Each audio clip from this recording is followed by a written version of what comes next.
নমস্কার বন্ধুরা, সুপ্রভাত। কেমন আছো তোমরা সবাই? আশা করছি তোমরা সবাই খুব ভালো আছো, আর আমিও কিন্তু বেশ ভালো আছি। আমি সোমা, আর আমার ছোট্ট একটি চ্যানেল শখের পরিবারের নতুন একটি ভিডিওতে তোমাদের সকলকে জানাচ্ছি অনেক অনেক স্বাগত আর অনেক অনেক ভালোবাসা। আজকের বারটি হলো সোমবার, আর ঘড়িতে এখন সময় সকাল 8টা। আজকে একটু সকাল সকালই ঘুম থেকে উঠেছি, ওই 6:30 নাগাদ ঘুম থেকে উঠেছি। ঘুম থেকে ওঠার পর বাসি কাজকর্ম সেরে স্নান দান করে নিয়েছি, আর রোজকার দিনের মতো আজকেও জামা কাপড় কেচে ধুয়ে মেলে দিলাম। আর আজকে কিন্তু একেবারে ভিতরেই মেললাম, তার কারণ দেখতেই পাচ্ছ সকাল থেকে শুরু হয়ে গেছে বৃষ্টি। পুজোর সময়ও মনে হয় এবার বৃষ্টি হবে, জানি না কি হবে। এই কদিন তো বেশ ভালোই টানা রোদ দিচ্ছিল, বেশ পুজো পুজো আমেজ লাগছিল। আবার সেই প্যাচপ্যাচে বৃষ্টি শুরু হয়ে গেছে, আর পুজো পুজো আমেজটা কিন্তু একদমই মনে হচ্ছে না বৃষ্টির কারণে। বেশ কয়েকদিন ধরেই ভাবছি যে ঘর বাড়ি পরিষ্কার করব, কিন্তু না সেইভাবে সময় করেই উঠতে পারছি না। তো আজকে ঘুম থেকে ওঠার পর মন একদমই স্থির করে নিয়েছিলাম যে আজকে যাই হয়ে যাক না কেন, যত দেরি হোক না কেন, আমি ঘরের ঝুল ঝাড়বই। ঘরের তো ঝুল ঝাড়বই, তার আগে সিঁড়ি ঘরেরও ঝুলটা আমি ঝেড়ে নিচ্ছি। সিঁড়ি ঘর বলতে ওই সিঁড়ির তলা, তারপর রেলিং, ওগুলোও না একটু ভালো করে পরিষ্কার করে নিলাম। সামনেই তো আসছে বাঙালির শ্রেষ্ঠ উৎসব দুর্গাপুজো, আর কিন্তু হাতে গোনা মাত্র কয়েকটা দিন বাকি। তো তার আগে ঘর বাড়ি পরিষ্কার না করলে মনের মধ্যে একটা অশান্তি কিন্তু কাজ করে। ঘর বাড়ি সুন্দর টিপটপ পরিষ্কার করা থাকলে তারপরে মনের মধ্যে শান্তি ফিরে আসে। আমার তো এরকমটাই হয়। যেমন ধরো আজকে সত্যি আমি এই ঘরের ঝুল ঝাড়ার পরে এতটা শান্তি লাগছিল না মনের মধ্যে। একটু শরীরের কষ্ট হয়ে গেছে ঠিকই, কিন্তু মনের মধ্যে না একটা আলাদাই শান্তি কাজ করছিল। আর ঘর বাড়ি পরিষ্কার থাকলে দেখবে মনে একটা পজিটিভ এনার্জি কাজ করে। এটা মোটামুটিভাবে পরিষ্কার করার পর এখন আমাদের ঘরের সামনে যেই ফাঁকা জায়গাটা আছে না, এই জায়গাটাতে বেশ ভালো ঝুল পড়েছে। সেটা হয়তো তোমরা ক্যামেরাতে বুঝতেই পারছো, ওই সিলিংটাতে দেখতেই পাচ্ছ কত পরিমাণে ঝুলে পুরো কালো কালো হয়ে গেছে। দেখো আমি ওই ঝাড়ুটা দিয়ে ঝাড়ছি আর ঝুলগুলো সব পড়ে যাচ্ছে। যদিও না আমি পুরো পারফেক্টভাবে করতে পারিনি, তার কারণ দেখতেই পাচ্ছ আমার হাত কিন্তু সেইভাবে পৌঁছাচ্ছে না। আমি চেয়ারের উপরে উঠে দাঁড়িয়ে করছিলাম, তবুও এই ঝাড়ুটা যদি আরেকটু লম্বা হতো তাহলে হয়তো ভালো হতো। কিন্তু কি বলতো, আমাদের ঝুল ঝাড়ুটা না একদমই নষ্ট হয়ে গেছে। ওটা দিয়ে তো আরোই বেশি ঝাড়া যেত না।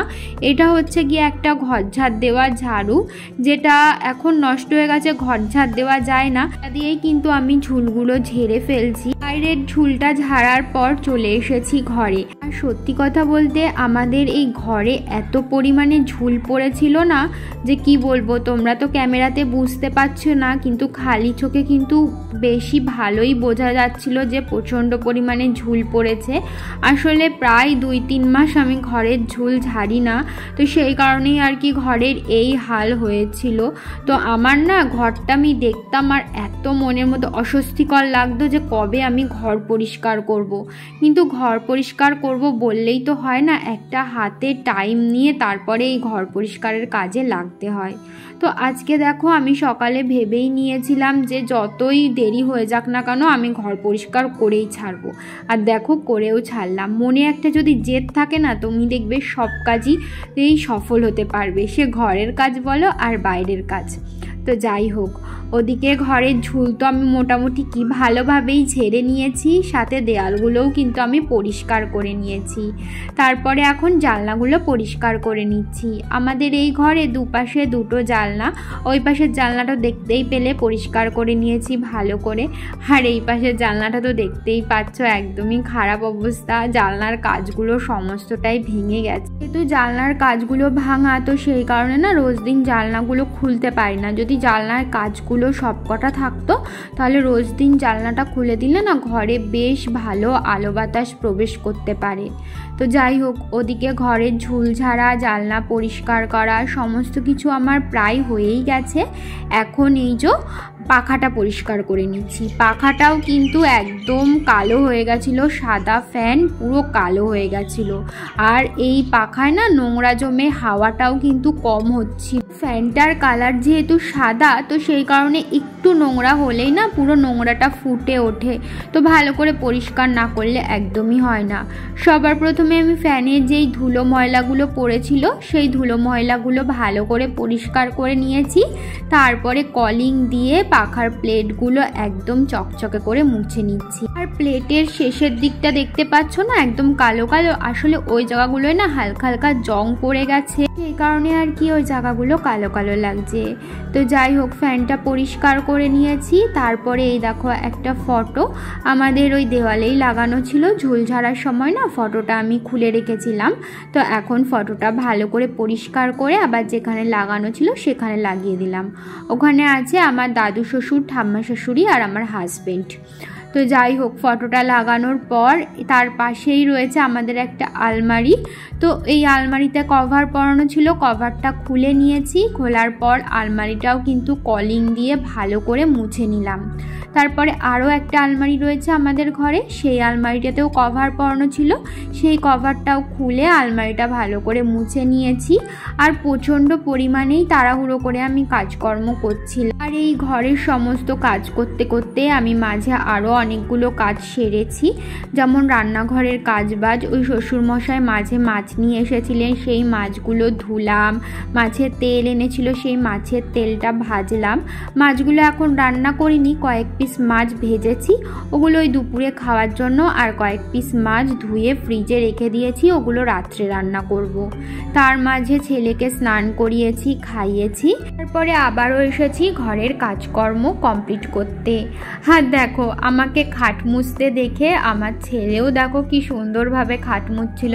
আসলে ও যখন দেখে না আমি ঘরের কাজকর্মগুলো করছি, ও আমার হাতে হাতেও দেখি করবার চেষ্টা করে।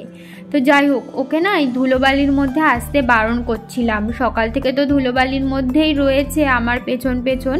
কিন্তু এখন যেহেতু স্নান করানো হয়ে গেছে, তো বলছিলাম তুমি ওপরে থাকো তোমার ঠাম্মার কাছে, আমি ততক্ষণে করে নিই ঘরের কাজগুলো, তারপরে তোমাকে ঘুম পাড়াবো আর কি। কিন্তু সে কিছুতেই থাকলো না, ও আসবে আমার কাছে, আমার সাথেই থাকবে। তো কি আর করব, ওকে নিয়েই সমস্ত কিছু করতে হলো। আর এখন যেহেতু অনেকটাই বেলা হয়ে গেছে, প্রায় 2:30 মতো বেজেই গেছে, তো সেই কারণে ভাবলাম সবার আগে খাটটা পরিষ্কার করে বিছানাটা পেতে দিই, তারপরে বাদবাকি কাজগুলো করব আর কি। ছেলের ঘুমানোরও টাইম হয়ে গেছে, তো সেই জন্যই আর কি বিছানাটা তাড়াহুড়ো করে আমি পরিষ্কার করে নিচ্ছিলাম। আর এই তোশকগুলো ইচ্ছা ছিল রোদে দেওয়ার, কিন্তু বাইরে তো একদমই মেঘলা ওয়েদার, রোদ উঠিনি, তার মধ্যে বৃষ্টিও হচ্ছে, তো সেই কারণে আর কি আজকে আর রোদে দিতে পারলাম না। পরে যদি কোনো দিন রোদ বেরায়, তো সেদিন ভাবছি তোশকগুলো তুলে একটু রোদ খাইয়ে নেব, কেননা আমার ছেলে মাঝে মাঝে টয়লেট করে দেয় তো, আর বিছানায় তো কোনো প্লাস্টিক পাতা নেই, তো সেই কারণে আর কি তোশকগুলো আমি মাঝে মাঝে তুলে রোদে দিই। আর এই দেখো, বিছানাটা পাতার পর ছেলেকে বালিশ দিয়ে দিলাম, বললাম শুয়ে পড়তে, কিন্তু ও না ঘুমায়নি। আসলে কি বলতো, ফ্যানটা বন্ধ ছিল, তো এই যে দেখতেই পাচ্ছ নিচে পুরো ধুলোবালি ভর্তি, এর মধ্যে যদি আমি ফ্যানটা চালাই সারা ঘর আরও বেশি ধুলোতে ভর্তি হয়ে যাবে। তো সেই কারণে আর কি ওই ফ্যানটা চালানো ছিল না বলে ছেলে ঘুমাতেও চাইছিল না। আমি বুঝতেই পারছিলাম, ও আমাকে অনেকবারই বলছিল মা ফ্যানটা চালাও, আমি বলছি দাঁড়াও এগুলো আগে পরিষ্কার করে নিই। ওকে বলেছিলাম উপরে গিয়ে ফ্যানের তলায় শুতে, কিন্তু ও শোবে না, ও এখানেই শোবে। তো যাই হোক, দেখো ও খাটে বসে বসে দেখছিল আমি কি করছি না করছি। তো আমি কিন্তু প্রচণ্ডই তাড়াহুড়ো করে করছিলাম, যেহেতু ওই যে ছেলে না ঘুমিয়ে বসে আছে, ফ্যানটা চালাতে পারছি না। যদিও খুব একটা বেশি গরম লাগছিল না, আজকে তো বৃষ্টি হচ্ছে, বাইরে বেশ ঠান্ডা ঠান্ডায় ওয়েদার ছিল। তার উপরে জানলাগুলো আমি খুলে দিয়েছিলাম, তো বাইরে থেকে ঠান্ডা ঠান্ডা হাওয়াও আসছিল। কিন্তু বাচ্চাদের তো একটু বেশি গরম, তো ওই কারণে ওর হয়তো গরম লাগছিল বলে ও ঘুমাতে চাইছিল না। যে তলা থেকে তো কত নোংরা বার করেছি তোমরা দেখতেই পেলে। তারপরে চলে এসেছি খাটের তলায়, খাটের তলাটা পরিষ্কার করতে। আমার খাটের তলাটা কিন্তু একদম পরিষ্কারই, বেশি জিনিসপত্র রাখা নেই। ওই হাজবেন্ডের আর ছেলের কয়েকটা জুতো রয়েছে, আর আমার জুতো না ওই শোকেজের তলায় রয়েছে। আর এই যে দেখতে পাচ্ছ সাদা রঙের জুতোটা আমার হাজবেন্ডের, আমি পরিষ্কার করছি। এই জুতোটার মধ্যে ককরোচ পুরো বাসা করেছিল। প্রথমে তো ঘরে আমি 1-2 বার ঝেড়েছি, দেখি ককরোচ বেরিয়েই যাচ্ছে। তারপরে বাইরে গিয়ে ভালো করে ঝেড়েছি, কতগুলো যে ককরোচ বেরিয়েছে যে তোমরা না দেখলে বিশ্বাস করবে না, পুরো বাসা বানিয়ে ফেলেছিল ভিতরে। তো তারপরে জুতোটা ভালো করে পরিষ্কার করে ওই বাক্সের মধ্যে রেখে দিলাম, পরে একদিন না জুতোটা ধুয়ে দিতে হবে, নাই হবে না। ককরোচ পুরো বাসা বেঁধে না, সাদা জুতো তো পুরো কেমন কালো কালো ছোপ ছোপ পড়ে গেছে, যেহেতু ককরোচে বাসা বেঁধেছিল তো সেই কারণে আর কি। তো যাই হোক, ওদিকে ওই পাশটাও ভালো করে ঝাড় দিয়ে এখন ফ্যানটাও পরিষ্কার করে নিলাম, মানে স্ট্যান্ড ফ্যানটা। তো তারপরে আবারও চলে এসেছি খাটের তলায়। এখন খাটের তলায় যে জিনিসগুলো ছিল সেগুলোই আর কি গুছিয়ে ভালো করে যেটা যেখানে ছিল সেটা সেখানে রেখে দেবো। আর আমি না ঘরে বেশি হাবিজাবি জিনিস রাখতে পছন্দ করি না, যেগুলো দরকার একদমই ফেলে দেওয়ার মতো না সেগুলো ছাড়া আমি কিন্তু ঘরে কোনো হাবিজাবি জিনিস রাখি না। আর যখনই না ঘর পরিষ্কার করি তখনই এত এত এক্সট্রা জিনিস ঘর থেকে বেরায়, কোথা দিয়ে যে এত এক্সট্রা জিনিস ঘরে জড়ো হয় আমি কিছুতেই বুঝতে পারি না।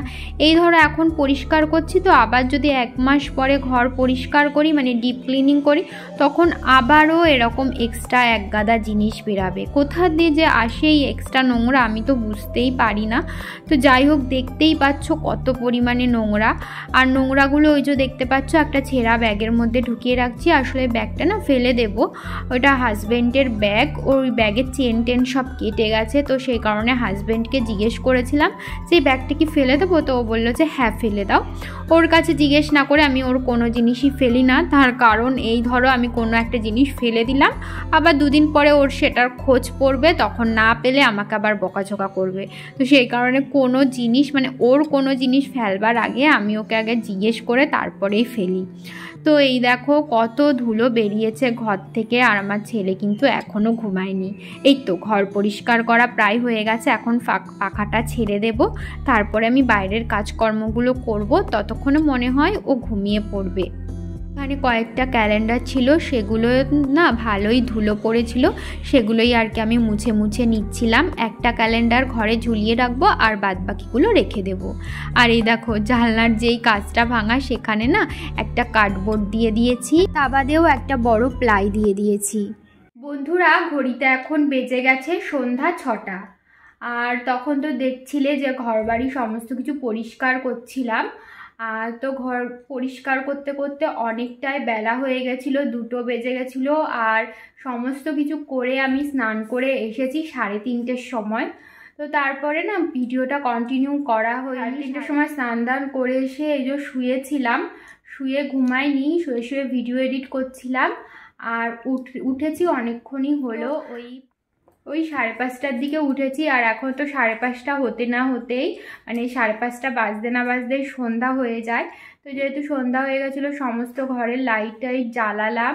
আর ছেলেও আজকে ঘুমিয়েছে অনেকটাই দেরি করে, প্রায় 3টের দিকেও ঘুমিয়েছে। তো সেই কারণে উঠলেও অনেকটা দেরি করে, সন্ধ্যা লেগে গেছে, তারপরেও ঘুম থেকে উঠেছে। তাও আমি ডেকে তুললাম যেহেতু সন্ধ্যা হয়ে গেছে। তো তারপরে এই যে ওঠার পরে ও একটা বিস্কুট খেলো, আর আমি এই যে চুল ঠুল বাঁধলাম। আর ঘরটা মোটামুটি আজকে পরিষ্কার করেছি। তো চলো কতটা কি পরিষ্কার করেছি তোমাদের সাথে শেয়ার করি। তো সবার প্রথমে দেখো খাটটা, এই দেখো খাটটা এইভাবে পরিষ্কার করেছি। আর ওই টেডি বিয়ারগুলো না ধুতে হবে, রোদ উঠলে ধুতে পারবো, নাই তো ধোয়া হবে না। আর এই দেখো জানলাটার পর্দাটা তো সমস্তটা খুলে দিয়েছি। আর আমাদের জানলার নিচের 2টো কাজ ভাঙা, তো সে কারণে ওখানে না একটা প্লাই দিয়ে রেখেছি, যাতে কিছু না আসতে পারে ওই ভাঙা জায়গাটা দিয়ে। পর্দা দিয়ে দিলে প্লাইটা দেখা যায় না। আর এখন না একটা নাইটি আর একটা ওড়না দিয়ে রেখেছি জানলাতে, এই তো। আর এপাশে তো রয়েছে আমার আলমারিটা, আর আলমারিটাও পরিষ্কার করেছি, আর আলমারির কভারটাও খুলে নিয়েছি। আর এদিকে ফ্যান, স্ট্যান্ড ফ্যান সমস্ত কিছু পরিষ্কার করে নিয়েছি। তো দেখো এদিকে তো দরজার এই সাইডে রয়েছে আরও একটা জানলা, এখানেও একটা ওড়না দিয়ে তার উপরে নাইটি দিয়ে রেখেছি। আর তার পাশে রয়েছে এই তো আরও একটা আলমারি, আর পাশে রয়েছে বাথরুম, আর এখানে রয়েছে আয়না। এই এরিয়াটা না পরিষ্কার করিনি আজকে, ঝুল তো ঝেড়েছি কিন্তু এই কিছু মুছিনি। বেসিং, আয়না, তারপরে এই পাশের র্যাকটা কিচ্ছুই মুছিনি, আসলে টাইম পাইনি আমি। আর তার পাশে ছিল এই যে শোকেজ রয়েছে, শোকেজও আমার কিচ্ছু পরিষ্কার করা হয়নি, শোকেজটা পুরো মেসি রয়েছে একদমই। আর তার পাশে রয়েছে এই যে একটা বাক্স, বাক্সের উপরে পাতা ছিল সেইগুলো তুলে দিয়েছি। আর তার উপরে দুটো র্যাক দেখছো, সেটার মধ্যে আমার ছেলের মানে জামা কাপড় থাকে, আমার ছেলের স্কুলের ব্যাগ, আর নিচে আমার হাজবেন্ডের ব্যাগ ওটার মধ্যে। তো এই তো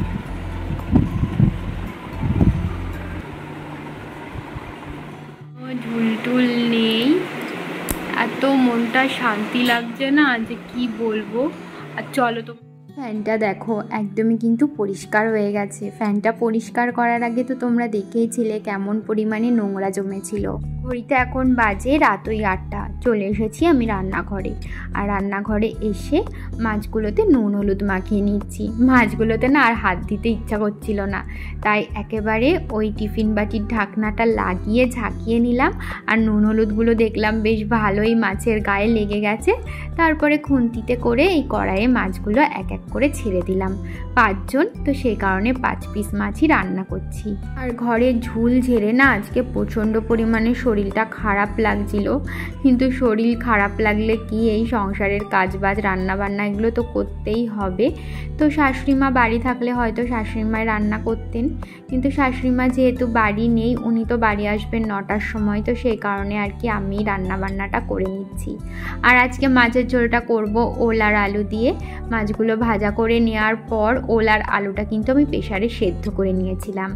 তারপরে ওই বেটে রেখেছিলাম আদা জিরে ধনে দিয়ে একটা সমস্ত কিছুর মশলা, সেগুলোই আর কি তেলের উপরে দিয়ে ভালো করে কষানোর পর তো করে রাখা ওল আর আলুটা দিয়ে এখন আরেকটু ভালো করে কষিয়ে নেব।